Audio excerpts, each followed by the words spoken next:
Hola, ¿qué tal, parceros? Espero que estén muy bien. Finalmente Bitcoin ha logrado superar sus máximos del año con un rompimiento bastante violento que parece ser el inicio de una tendencia alcista importante. Por eso en este video corto quiero analizar con ustedes cuál me parece a mí que sería la mejor zona de compra para un trade de corto plazo o incluso para un trade a largo plazo en caso de tener un retroceso en las próximas horas o en los próximos días. También me gustaría comentar algo respecto al mercado de derivados y el apalancamiento que puede estar teniendo el mercado en este momento. Espero que me puedan acompañar hasta el final y sin más preámbulo ni más texto, empecemos con el análisis. Vamos a empezar el análisis con la que me parece a mí que es la mejor zona de compra que tendría Bitcoin en el corto plazo, en caso de que Bitcoin tenga un retroceso en las próximas horas o incluso en lo que queda de semana. Esa zona la podemos ver aquí en el gráfico diario y es justamente la resistencia que acabamos de romper.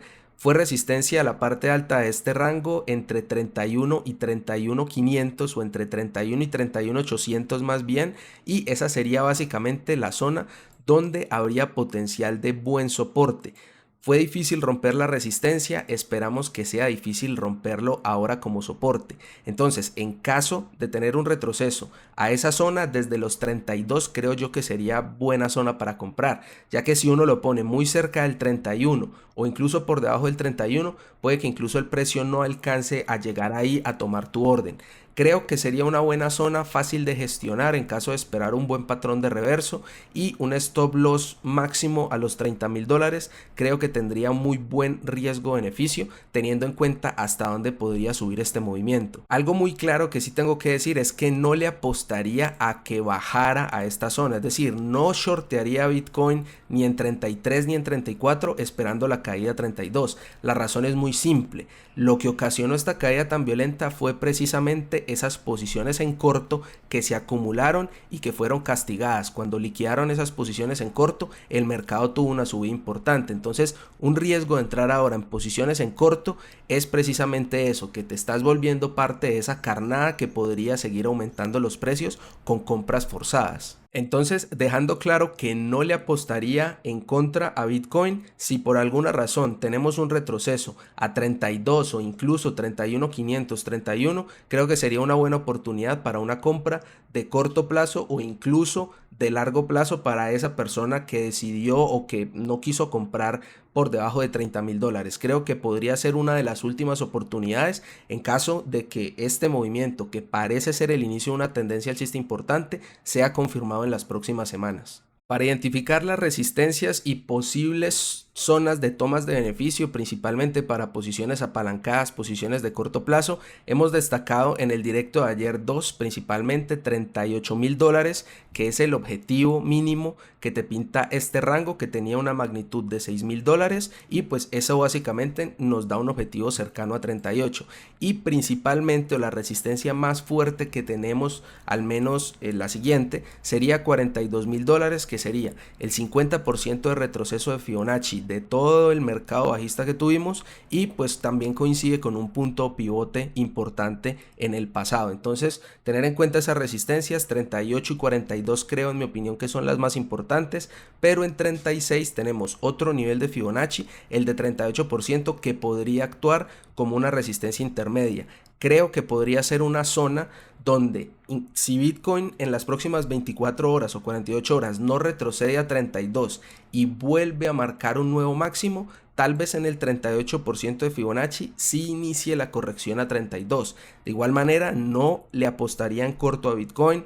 El movimiento se ve bastante alcista, bastante presionado por estar atrapando esas posiciones en corto, principalmente en el mercado de opciones, lo que hemos venido siguiendo consistentemente aquí con la exposición de gama de los market makers, y pues de pronto apalancamiento que también se ha venido acumulando en los futuros, principalmente en los futuros tradicionales. Otra cosa interesante, aprovechando que empezamos a hablar del mercado de derivados, es en las liquidaciones. En las últimas 24 horas hemos visto más de 400 millones de dólares liquidados de posiciones en corto, pero también aproximadamente unos 200 de longs liquidados, es decir, la mitad de longs liquidados a pesar de que el movimiento ha sido bastante alcista. Eso quiere decir que el que esté jugando con mucho apalancamiento, la volatilidad que está teniendo el mercado en este momento lo puede liquidar incluso si ha tomado una decisión correcta en la direccionalidad. Entonces, lo primero es no sobreapalancarse, esperar a que el precio llegue a tus zonas de compra o esperar a que complete el movimiento y proyectar el retroceso a la siguiente zona. Entonces, por ahora, mucho cuidado, sea cual sea tu direccionalidad. Si te sobreapalancas, aquí podemos ver que se están chingando a cualquiera de las dos direcciones. Otra cosa interesante en el mercado de derivados es el incremento impresionante del interés abierto en la bolsa de Chicago. Este movimiento o el apalancamiento de este movimiento sorpresivamente no vino de parte de Binance. El interés abierto en Binance de hecho no tuvo un pico importante en esta última subida. El de enero y el apalancamiento al parecer vino de la bolsa de Chicago, es decir, mercado más tradicional, inversionistas al parecer tradicionales, institucionales. Y esto me parece interesante porque uno podría decir, o por lo general, cuando vemos un pico tan bravo de incremento en el interés abierto, pues genera un riesgo de liquidaciones a la baja, pues digamos, en contra del movimiento que se ha tenido tendencial. Pero la diferencia entre el apalancamiento de la bolsa de Chicago con un apalancamiento en Binance es que cuando tú ves que el interés abierto de Binance sube enormemente, tú sabes que mucho de ese apalancamiento va a 50x, a 70x o a 20x. El apalancamiento en la bolsa de Chicago creo que es máximo de 5x, al menos así están los contratos. Entonces, siendo un apalancamiento relativamente pequeño, no veo tanto riesgo de liquidaciones o que vayamos a ver una liquidación de longs tan fuerte como la que podríamos ver cuando vemos que el interés abierto sube en alguno de estos exchanges como Binance o como Bybit o como OKX o ese tipo de intercambios cripto. El de la bolsa de Chicago creo que puede ser un apalancamiento más difícil de liquidar. Simplemente como para tener ahí otra razón por la cual no shortearía, no le apostaría en contra a Bitcoin. Cualquier retroceso que tenga, creo que va a haber demanda suficiente para mantenerlo. En caso de que se nos den en las próximas horas una oportunidad de compra cercana a los 32 y que el mercado siga cayendo y se vuelva a meter al rango, creo que pondría en cuestión al menos esa posición alcista. De igual manera no le apostaría en contra a Bitcoin, pero de pronto sí evitaría tomar posiciones apalancadas o posiciones alcistas cargadas de corto plazo.